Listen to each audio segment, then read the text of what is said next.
Maroc était un pays, c'était quelques barbaresques, quelques comptoirs de barbaresques qui allaient attaquer les bateaux marchands. D'ailleurs, les États-Unis d'Amérique, dès 1812, ont dû faire une guerre contre ces barbaresques. Et donc, c'est la France qui a créé l'Algérie. Deuxièmement, la France a considérablement... Il y avait une civilisation et une population sur place. Deuxièmement, il y avait une population sur place et elle avait un chef qui était battu par les armées françaises, il s'appelle Abdelkader.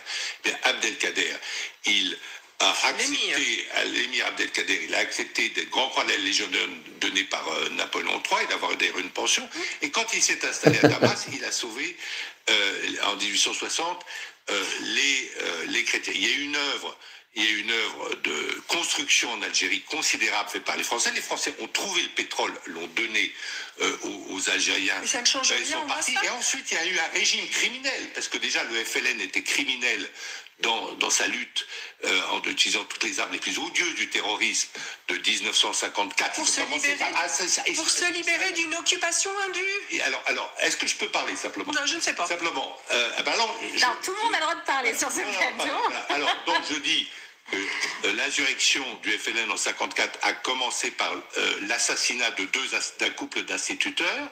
Voilà, très bien. Ensuite, le général de Gaulle, effectivement, a pris une décision assez sage de décoloniser. Très bien, parce qu'il disait, bon, on ne peut pas mélanger l'eau et l'huile, ou l'huile et donc il fallait séparer.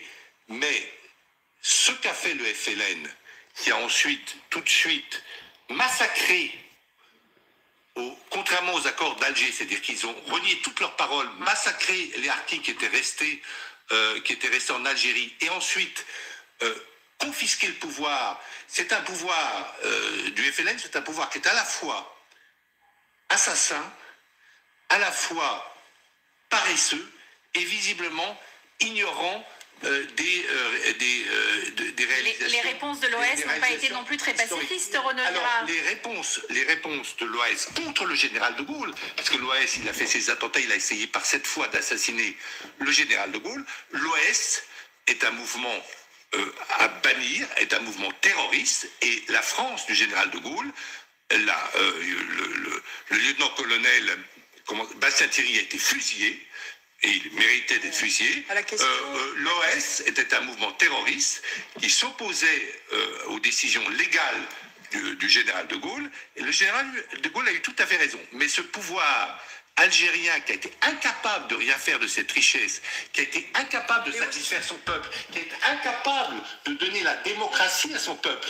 Voilà, c'est une dictature, l'Algérie. J'aimerais revenir Je pense qu'on ne peut pas recevoir de leçons de M. Tebboune. J'aimerais revenir sur ces relations entre la France et l'Algérie, parce que c'est ça qui nous intéresse ce soir, parce qu'en 2022, rappelez-vous, Emmanuel Macron s'était rendu à Alger et à Oran, et c'était le grand amour.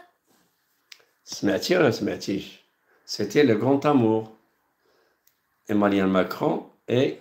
Oui, l'histoire, d'abord, il aurait dû dire, c'est que la France a créé l'Algérie, qui n'était pas un pays, alors que le Maroc était un pays. C'était quelques barbaresques, quelques comptoirs de barbaresques qui allaient attaquer les bateaux marchands. D'ailleurs, les États-Unis d'Amérique, dès 1812, ont dû faire une guerre contre ces barbaresques. Et donc, c'est la France qui a créé l'Algérie. Deuxièmement, la France a considérablement... Il y avait une civilisation et une population sur place. Deuxièmement, il y avait une population sur place, et elle avait un chef qui était battu par les armées françaises, qui s'appelle Abdelkader. Abdelkader, il a accepté, l'émir Abdelkader, il a accepté des grands croix de la Légion donnés par Napoléon III et d'avoir d'ailleurs une pension. Et quand il s'est installé à Damas, il a sauvé en 1860 les chrétiens. Il y a une œuvre. مشى خدم بياع في داماس ويبيع بالعربي حيت كيفهم العربيه وكيبرقق ليهم كاع جميع العمليات اللي بغاو يديروها ضد لي كريتيان. سمع. Il y a une œuvre de construction en Algérie considérable faite par les Français. Les Français ont trouvé le pétrole, l'ont donné aux Algériens. Mais ça ne change ils rien, sont partis. Et ensuite, il y a eu un régime criminel, parce que déjà le FLN était criminel dans sa lutte en utilisant toutes les armes les plus odieuses du terrorisme de 1954. Pour se libérer d'une occupation indue. Et alors, est-ce que je peux parler simplement? Non, je ne sais pas. Simplement. Non, tout le monde a le droit de parler sur ce plateau. Alors, donc je dis que l'insurrection du FLN en 1954 a commencé par l'assassinat de